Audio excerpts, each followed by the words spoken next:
On parlait tout à l'heure de la musique qui dépasse les frontières et je suis tombé sur une vidéo de toi qui date de l'année dernière dans laquelle tu interprètes l'hymne américain. Mhm. Donc c'était pour le 4 juillet, donc jour de la commémoration de l'indépendance américaine en Algérie, en présence de l'ambassadeur américain et de son épouse, ainsi que de deux ministres algériens. Mhm. Est-ce que tu voulais faire passer un message au travers de cet hymne? Bien sûr, le message que je voulais passer, c'est qu'on s'en fout enfin, du pays ou de la nationalité. Moi, j'ai accepté parce que voilà, je suis partie aux États-Unis et j'ai adoré. Et c'était un honneur pour moi de chanter l'hymne national là-bas et de dire que voilà, je suis montée sur scène avec l'un des meilleurs pianistes algériens et j'ai chanté en duo avec un Américain.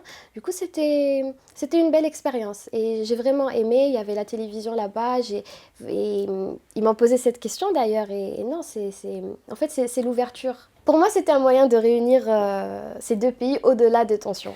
Parce que un an plus tôt, avant l'interprétation que tu as faite de l'hymne américain, Donald Trump signait un décret interdisant aux citoyens issus de 7 pays à majorité musulmane et en proie à la guerre et au terrorisme de venir séjourner aux États-Unis. Et tu me dis que c'était une façon de réunir.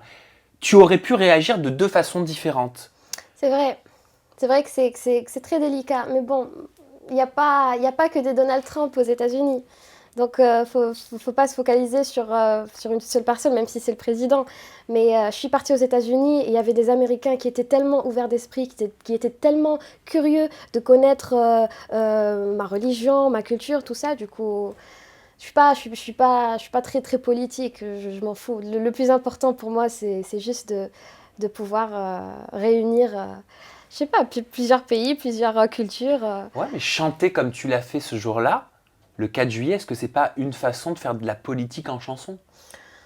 Ouais, mais moi, c'est le rêve américain que j'ai en tête, hein. C'est pas, voilà, j'ai pas vraiment pensé à ça. Parce que je me dis, ils m'ont invité, ils ont invité une Algérienne musulmane pour chanter l'hymne national. C'est aussi un message qu'ils veulent faire passer aussi. Bien Parce sûr. que si vraiment ils étaient contre tout ça, jamais ils auraient jamais ils auraient invité voilà, la presse algérienne ou moi pour chanter l'hymne national. Vous voyez?